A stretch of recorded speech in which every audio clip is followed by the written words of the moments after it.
Λοιπόν, ο Καρανίκας στην Αντζελίνα Τζολί, που να ξέρει η καημένη γυναίκα με ποιον συναντιέται έτσι, εκείνη τη στιγμή. Και παρόλα αυτά η Αντζελίνα ήρθε στη χώρα μας για να πάμε για τα καλά στο θέμα αυτό. Η Αντζελίνα βρίσκεται στη χώρα μας και βέβαια εκτός από τον Καρανίκα δεν τη συνάντησε μόνο αυτός βέβαια. Hello Angelina, nice to talk with you again. Welcome και καλώς ήρθες στην Ελλάδα και ευχαριστούμε πολύ που ήρθες στη χώρα μας. Δεν κάνει τίποτα Mr. Κανάκης, εξάλλου επισκέπτομαι όλες τις τριτοκοσμικές χώρες. Μάλιστα. Αντζελίνα, στο πλαίσιο της επίσκεψής σου στη χώρα μας συναντήθηκες και με την πολιτική μας ηγεσία. Oh, really? Αυτή ήταν η πολιτική σας ηγεσία? Ναι, αυτή ήταν. Με τον Πρωθυπουργό συναντήθηκες, δεν τον κατάλαβες? Κοιτάξτε, εγώ μαθημένη από τη Hollywood. Νόμιζα ότι φέρατε τίποτα ηθοποιούς. Σίγουρα αυτός είναι ο Πρωθυπουργός σας? Ναι, σίγουρα αυτός είναι ο Πρωθυπουργός μας. Ο Αλέξο Τσίπρας με αυτόν συναντήθηκα. Καλά, δεν τον κατάλαβες. Τόση ώρα τι λέγατε στο γραφείο του? Nothing. Nothing. Μια μισή ώρα nothing, Αντζελίνα μου. Ξέρω εγώ κάθε φορά που σηκωνόμουν να φύγω. Ναι. Αυτός μου έλεγε κάτσε λίγο ακόμα να περάσει η ώρα, τέτοια. Ναι, και σου μιλούσε, δεν σου μιλούσε? Yes, μιλούσε, αλλά σε μια γλώσσα που δεν είχα ξανακούσει ποτέ. Αγγλικά δεν σου μιλούσε? Έμοιαζαν βέβαια κάπως με αγγλικά. Ναι. Αλλά νόημα δεν έβγαζα. Μετά ήρθε κάποιος Καρανίκας για να βγάλουμε selfie. Αλήθεια και αυτός ο Καρανίκας πολιτική σας ηγεσία είναι? Ναι, και αυτός είναι πολιτική. Συγκεκριμένα είναι σύμβουλος στρατηγικού σχεδιασμού για την ακρίβεια. Τώρα καταλαβαίνω γιατί χρειάζεται να σας επισκέπτομαι. Γιατί το λες αυτό, τι υπονοείς? Μάλλον πρέπει να ακυρώσω το ταξίδι μου Ζιμπάμπουε και να μείνω εδώ Ελλάδα για πάντα. Μα γιατί, Άντζελ? Γιατί εκεί δεν έχουν Καρανίκα στο στρατηγικό σχεδιασμό, οπότε υπάρχει κάποια ελπίδα.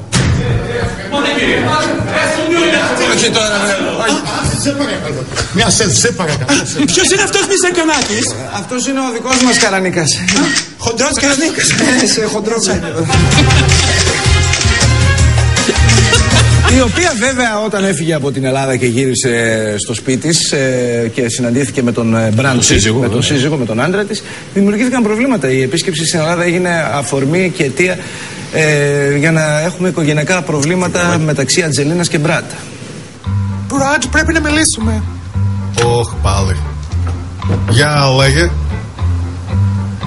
Πρέπει να ξαναπάω Ελλάδα. Ξανά μανά, ακόμη δεν γύρισες? Ναι. Ελπίζω για καλό. Αφορά την οικογένειά μας. Άντε πάλι. Είναι καλό παιδί, θα σ' αρέσει. Αμάν, δεν πιστεύω να εννοείς.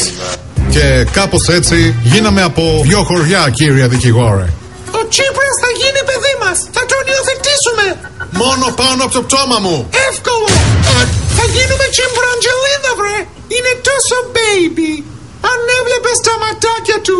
Μακριά το ψεύταρο από τα παιδιά μας. Ο Αλέξης είναι ο ραματιστής. Ηθοποιός είναι. Θα σου κάνει και μαθήματα τζάμπα, άσχετε. Όταν θα φέρεις τον Ένδια και στην Αμερική να σε δω, ξέρεις τι θα πληρώνουμε για την έπαυλη? Άκου τον Μπραντ. Εσύ άκου. Ο Αλέξης θα γίνει γιος μας και θα φέρει για πρώτη φορά την αριστερά στην Αμερική. Η ελπίδα έρχεται.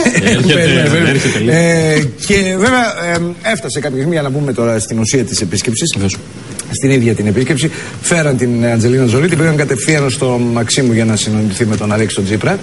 Και τώρα, κυρία Τζολί, θα σας πάμε να επισκεφτείτε έναν πραγματικό φουκαρά. Really?